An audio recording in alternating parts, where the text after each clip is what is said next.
नमस्कार, आप देख रहे हैं इंडिया वॉइस और मैं हूं आपके साथ श्रुति अंगद। बुलेटिन करेंगे शुरुआत लखनऊ से। बड़ी खबर सामने आ रही है। सड़क निर्माण घोटाले में सीएम योगी की बड़ी कार्रवाई। हरदोई के सड़क निर्माण घोटाले में एक एसआई सस्पेंड कर दिया गया है। 2 एक्सीएन समेत 16 अभियंता भी सस्पेंड किए गए। इस कार्रवाई को लेकर लोक निर्माण विभाग में हलचल है। हरदोई में 4 नवनिर्मित सड़कों के नमूने लिए गए थे। लैब में जांच कराई गई थी तो सभी नमूने फेल हो गए। जांच में तारकोल की मात्रा और गिट्टी भी कम मिली है, जिसको लेकर 2 एक्सीएन समेत 16 अभियंता सस्पेंड कर दिए जा चुके हैं। योगी सरकार ने एक अधिकारी को भी सस्पेंड किया है। एसआई सस्पेंड किए गए इस पूरे घोटाले में। 2 एक्सीएन समेत 16 अभियंता भी सस्पेंड किए गए। इस कार्रवाई को लेकर लोक निर्माण विभाग में हलचल है। हरदोई में 4 निर्मित सड़कों के नमूने लिए गए थे। लैब में जांच कराई गई तो सभी नमूने फेल हो गए। जांच में तारकोल की मात्रा और गिट्टी भी कम मिली है, जिसको लेकर यह कार्रवाई की गई है। जांच में तमाम कमियों को देखने के बाद 2 एक्सीएन समेत 16 अभियंता सस्पेंड किए गए हैं। एक एसआई को भी सस्पेंड किया गया है। तो जांच में कई कमियां मिली, जिसके बाद ये एक्शन लिया गया है। पीडब्ल्यूडी विभाग में इस एक्शन के बाद हलचल है। जांच में तमाम जो नमूने लिए गए थे वो फेल बताए जा रहे हैं। हरदोई में 4 नवनिर्मित सड़कों के नमूने लिए गए थे, हालांकि वो चारों नमूने फेल हो गए हैं, जिसको लेकर ये कार्रवाई की गई।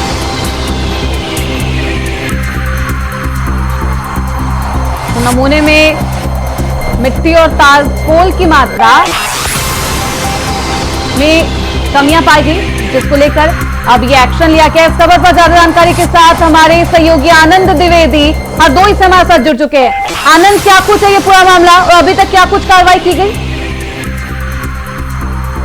ये पूरा मामला हरदोई का है, जहां पर 16 लोग सस्पेंड किए गए हैं। हालांकि आपको बता दें, ये जो सड़क बन रही थी, लखनऊ हाईवे वाली सड़क थी, रद्देपुरवा रोड थी और खेजा की सड़क थी। तो ये कहीं ना कहीं जो सड़कें थी, इन सड़कों पे जो जिस तरीके से बनाई गई थी, वो सड़कें वहां पे मट्टी डाली गई और मट्टी के ऊपर डामर डाल दिया गया।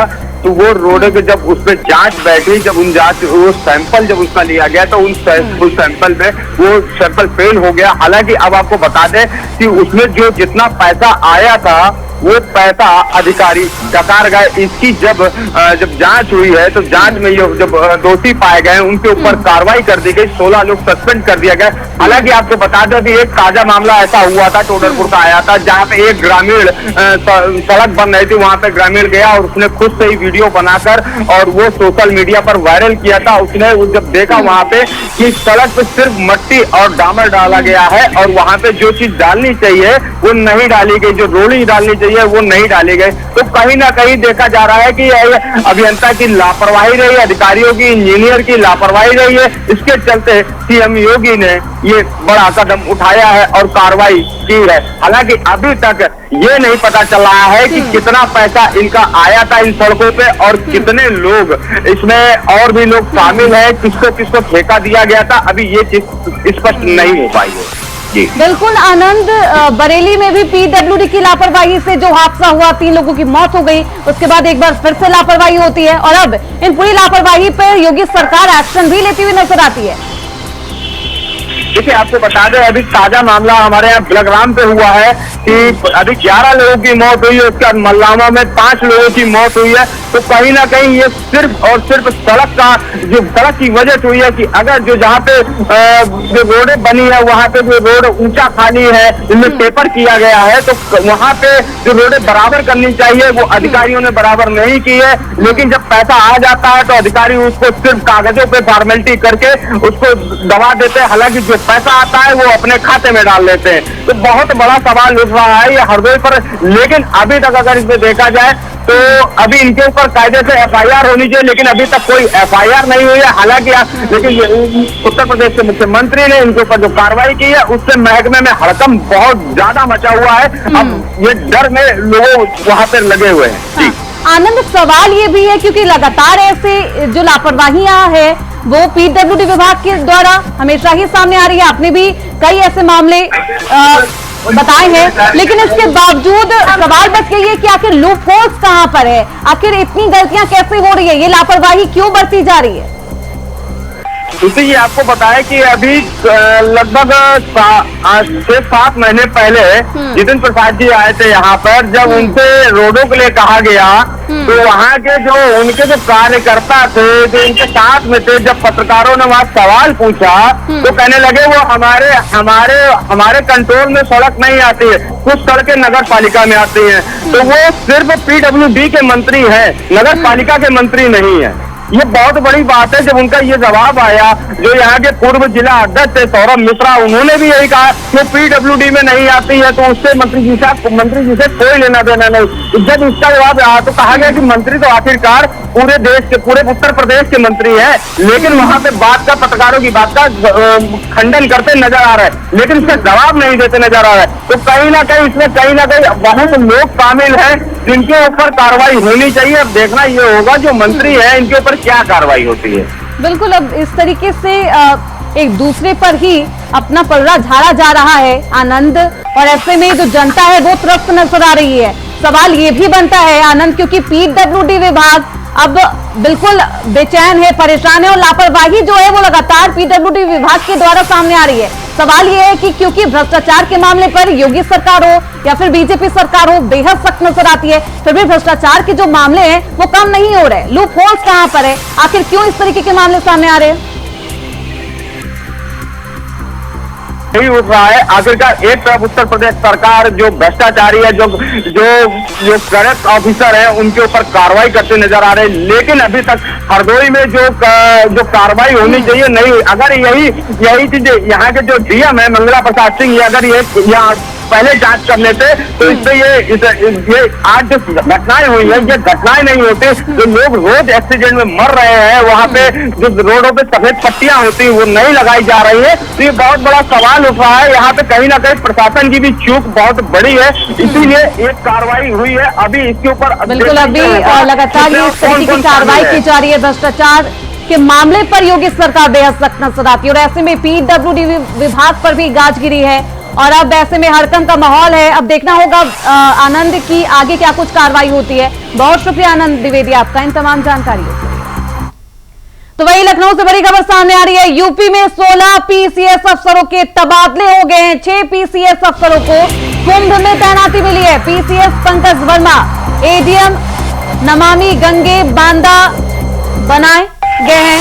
PCS प्रेमचंद मौर्य ADM नमामि गंगे जालौन बनाए गए हैं। PCS योगेंद्र कुमार ADM नमामि गंगे झांसी बनाए गए हैं। PCS मोहन लाल गुप्ता ADM नमामि गंगे फिरोजाबाद बनाए गए हैं। PCS Shiv Avtar Singh OSD Yamuna express way बनाए गए हैं। मृत्युंजय नारायण मिश्रा सहायक नगर आयुक्त वाराणसी बनाए गए हैं, और PCS सुनील कुमार SDM प्रयागराज बनाए गए हैं। PCS अशोक कुमार चौधरी SDM प्रयागराज बनाए गए हैं। PCS राघवेंद्र सिंह SDM बांदा से प्रयागराज भेजे गए हैं।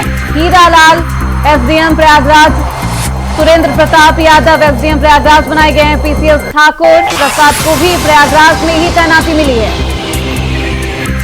तो इस खबर पर ज्यादा जानकारी के साथ हमारे सहयोगी मोहम्मद आसिफ हमारे साथ फोन लाइन पर जुड़ चुके हैं।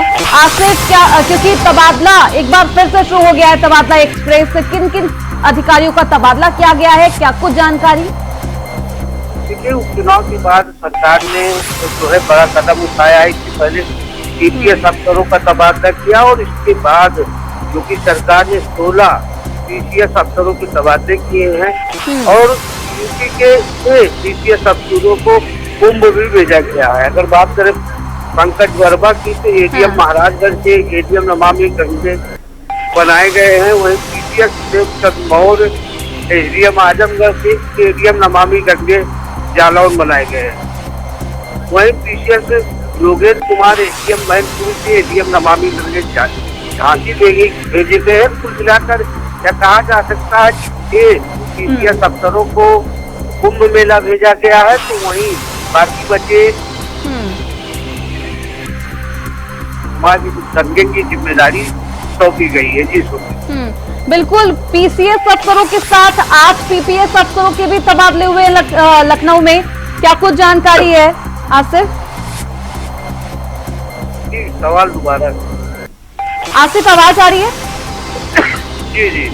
आसिफ, 16 पीसीएस अफसरों के साथ साथ 8 पीपीएस अफसरों के भी तबादले हुए हैं, क्या कुछ जानकारी इसको लेकर? जी बिल्कुल, जिस तरह से 16 पीसीएस अफसरों का तबादला हुआ है, यहाँ योगी सरकार की एक बड़ी रणनीति है। क्योंकि जिस तरह से विकास कार्यों को लेकर और शासन की मंशा के अनुरूप अफसरों को साफ निर्देश दिए गए हैं, वह शासन के मंशानुरूप काम करे।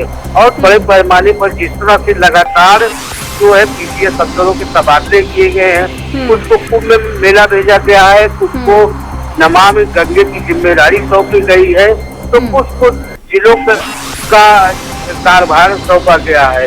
अगर पीसीएस सुनील कुमार की बात करें तो वह ओएसडी राजस्व परिषद से एसडीएम प्रयागराज बनाए गए हैं। वहीं अशोक कुमार चौधरी की बात करें तो इन्हें एसडीएम ललितपुर से एसडीएम प्रयागराज बनाया गया है। वहीं राजवेंद्र सिंह एसडीएम बाला से प्रयागराज भेजे गए हैं। हीरा लाल पीसीएस अलीगढ़ से एसडीएम प्रयागराज बनाए गए हैं।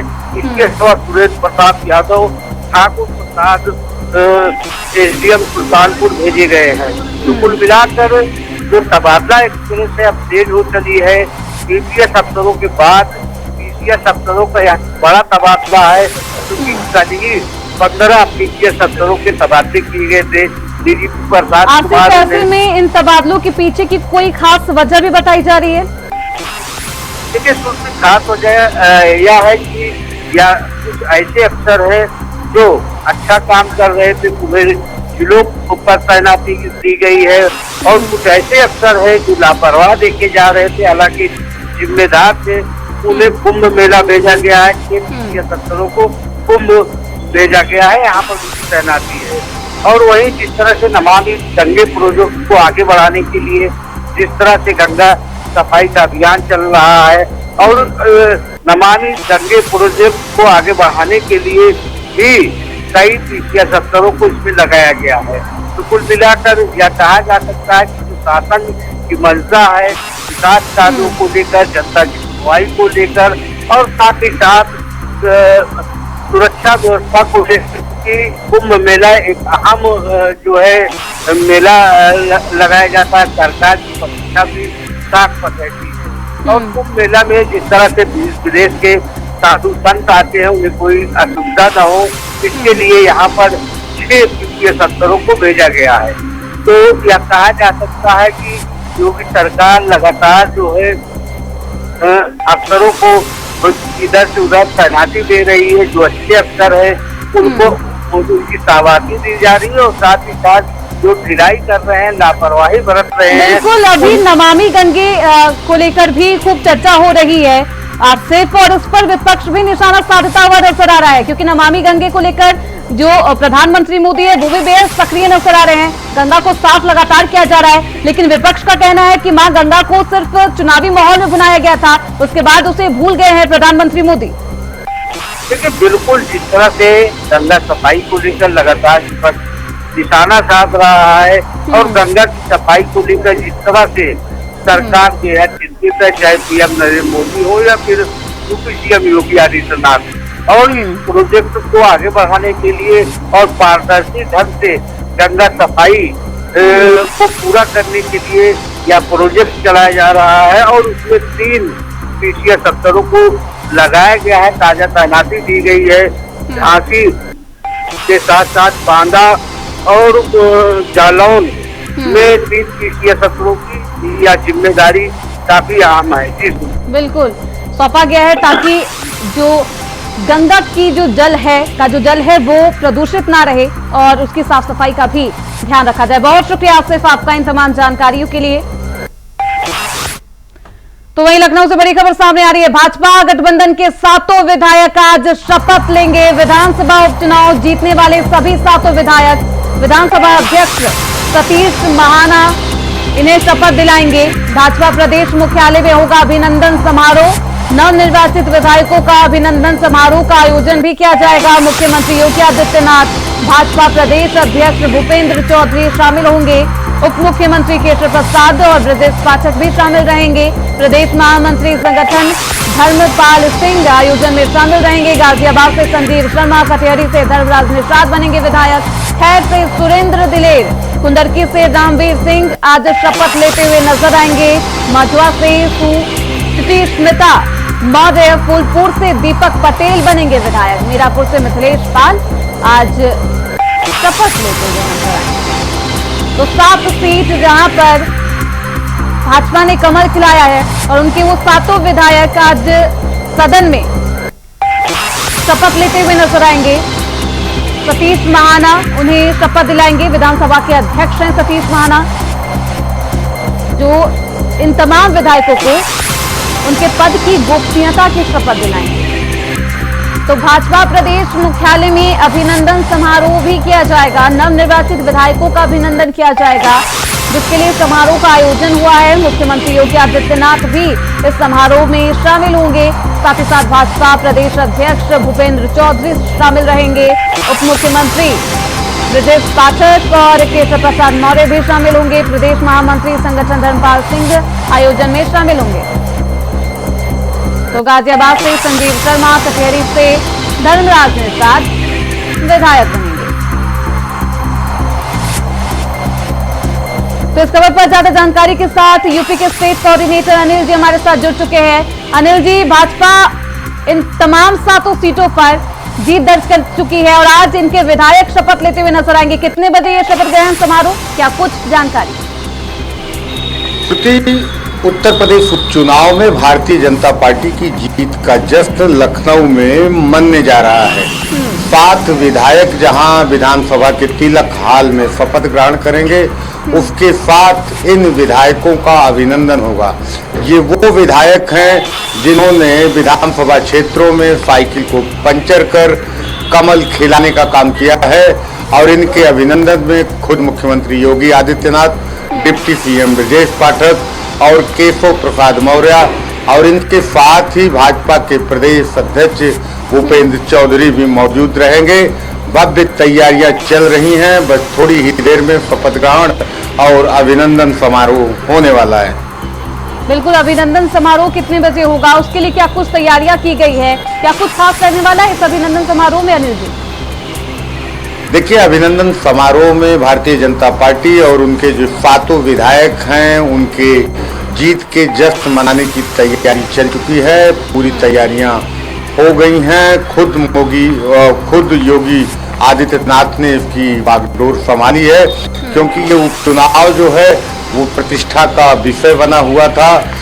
उपचुनाव को जो है 2027 का उपचुनाव माना जा रहा था और इस चुनाव में भारतीय जनता पार्टी ने जीत हासिल कर ये साबित कर दिया कि 27 में कोई मुकाबला नहीं है।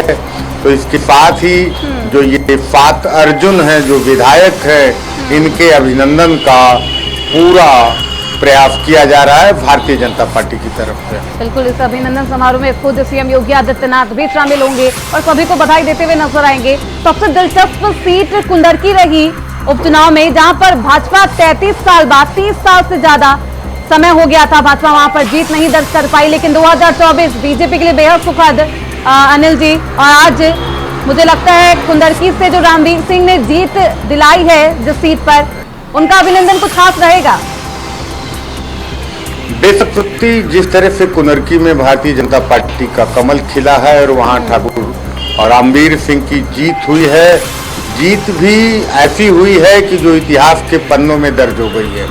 1,45,000 वोट से जीते हैं भारतीय जनता पार्टी के प्रत्याशी, इसलिए जश्न का जो है वो और ही महत्वपूर्ण हो गया है, क्योंकि कुंदरकी की सीट 37 साल बाद भारतीय जनता पार्टी के खाते में आई है। इसके अलावा आरएलडी ने मीरापुर सीट को जीतने में सफलता हासिल की है। पास में 5 अन्य सीटों पर भी कमल खिला है, लेकिन खास है कुंदरकी की सीट, जहां पर 65% मुस्लिम मतदाता हैं। बावजूद इसके भारतीय जनता पार्टी और उसके प्रत्याशी ने जिस तरह से रिकॉर्ड मतों से जीत दर्ज की है, उससे जहां भारतीय जनता पार्टी में जश्न है, वहीं समाजवादी पार्टी जो है इस हार को भूल नहीं पा रही है। बिल्कुल जिस तरीके से कुंदरकी में जीत मिली अनिल जी, क्योंकि 65% मुस्लिम बहुल इलाका वो माना जाता है, उसके बावजूद 1 लाख से ज्यादा वोटों से कुंदरकी से रामवीर ने जीत दर्ज की है। इसके सियासी मायने क्या है? क्या मुस्लिम वोट बैंक है वो समाजवादी पार्टी से छिटक गया है? देखिए श्रुति, जिस तरह से कुंदरकी का परिणाम आया है उससे तो साफ हो गया है कि अब समाजवादी पार्टी अब दावा नहीं कर सकती है कि मुस्लिम वोटर उसके साथ ही रहेंगे, क्योंकि कुंदरकी में कहीं न कहीं मुस्लिम वोटरों ने भारतीय जनता पार्टी को वोट दिया है। शायद यही वजह रही है जो सपा के कैंडिडेट रहे मिस्टर रिजवान, उनकी जमानत जब्त हो गई। सिर्फ 25,000 वोट मिला है कुंदरकी में समाजवादी पार्टी को, वहीं भारतीय जनता पार्टी को 1,63,000 वोट मिला है। बड़ा लंबा गैप है, इतिहास दर्ज होने वाला ये रिकॉर्ड है कुंदरकी में, तो इस नाते बड़ी अहम जीत है कुंदरकी में भारतीय जनता पार्टी की। समाजवादी पार्टी के खेमे में चिंतन और मंथन का दौर होगा, क्योंकि मुस्लिम वोट बैंक कहीं ना कहीं छिटक गया। बहुत शुक्रिया अनिल जी आपका इन तमाम जानकारियों के लिए।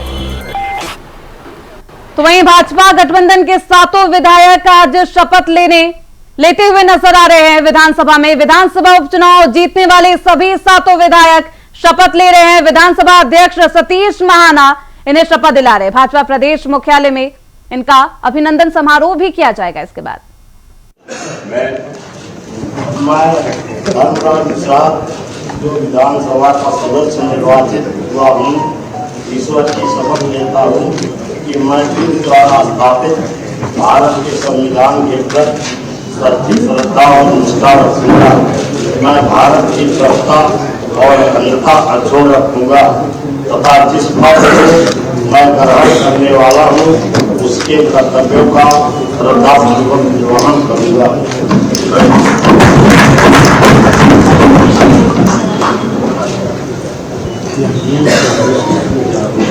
श्रीमती सुचिस्मिता मौर्य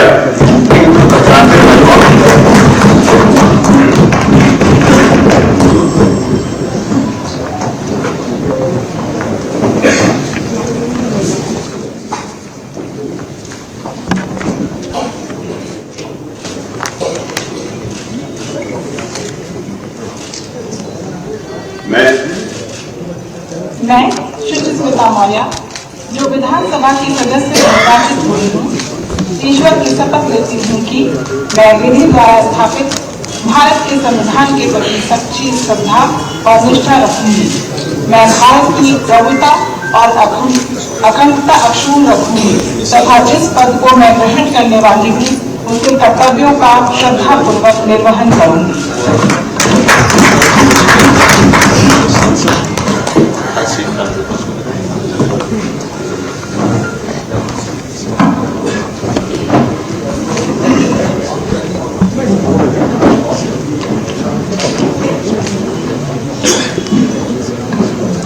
आज इस बाई इलेक्शन के माननीय विधानसभा सदस्यों के निर्वाचन के शपथ ग्रहण के अवसर पर इस कार्यक्रम में उपस्थित हम सबके संरक्षक मार्गदर्शक और जिनके कारण जिनके काम के कारण हम सब जीत कर आए, ऐसे हमारे परम श्रद्धेय माननीय मुख्यमंत्री जी, हमारे उप मुख्यमंत्री आदरणीय श्री केशव प्रसाद जी मौर्य, आदरणीय श्री ब्रजेश पाठक जी, हमारे संसदीय कार्य मंत्री आदरणीय श्री सुरेश खन्ना जी, माननीय अध्यक्ष आदरणीय कोई चौधरी, उपस्थित हमारे सभी सम्मानित मंत्रीगण, सम्मानित विधायकगण, उपस्थित भाई और बहनों, मैं जो हमारे सदस्य चुनकर आए उसमें से 2 सदस्य पहले भी चुने गए। सुष्मिता जी आप भी रहे हो, दीपक जी भी रहे, शायद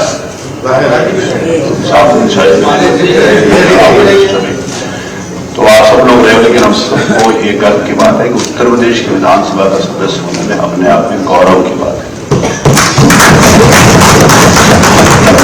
देश होता तो दुनिया का सबसे 5वां सबसे बड़ा देश होता, और आज जिस समय हम निर्वाचित होकर आए हैं उस समय एक अवसर है जनता की सेवा का, जनता के बीच में जाकर जनता के साथ मिलने का। एक अवसर है कि जिस समय ऐसे मुख्यमंत्री जी हैं कि जिनके काम को यदि हम जनता के बीच में उपस्थित हो जाएं उसके कारण हम दोबारा जीत करा सकते हैं। मैं इस बात को हमारे माननीय सदस्य जो जीत कराए तो बाई इलेक्शन में मैं इस बात को कहता हूँ कि बाई इलेक्शन सिर्फ अगले कुछ दिनों के लिए काम करने का एक अवसर होता है। तो ये जो आपके पास 2 साल, 2.25 साल का समय है, 2.5 साल का, इसमें आपको जनता के बीच में रहना है और विधानसभा में सबकी परफॉर्मेंस चाहिए। मेरे को इस बात के लिए गर्व होता है कि माननीय मुख्यमंत्री जी मुझसे पूछते हैं कि विधानसभा में कौन कौन बोला, कौन कौन नहीं बोला। मैं उनकी लिस्ट उनको देता। पहले होता था कि 5-5 साल, 2-2 टर्म, 3-3 टर्म निकल जाते थे, कोई बोलता नहीं था। आपको जानकारी होगी जिस समय मैंने महिलाओं का एक दिवस आरक्षित किया था मुख्यमंत्री जी के निर्देशानुसार, तो एक माननीय सदस्य जो 4थी बार जीत कर आई थी, पहली बार विधानसभा में बोली। तो मैं इसलिए कह रहा हूं क्योंकि विधानसभा की परफॉर्मेंस आपकी जनता के बीच में जाएगी। आपका काम और काम सरकार की काम, सरकार जिस प्रकार से जनता के निचले स्तर के ऊपर जिस प्रकार से विकास हो रहा है, वो हम सब लोगों के लिए एक अवसर है कि हम उस काम को जनता तक पहुंचा सके और अपनी बात जनता के सामने रख सके कि क्यों हो रहा है काम, किसके कारण। इसलिए मैं बहुत ज्यादा ये अवसर नहीं है कि पार्टी कार्यालय में सब लोगों को जाना है। मैं मुख्यमंत्री जी को हृदय से धन्यवाद देना चाहता हूँ, आभार व्यक्त करना चाहता हूँ कि उन्होंने इस कार्यक्रम के लिए अपना समय दिया। मेरे निवेदन पर वो यहाँ पर उपस्थित होकर सबके बीच में आए।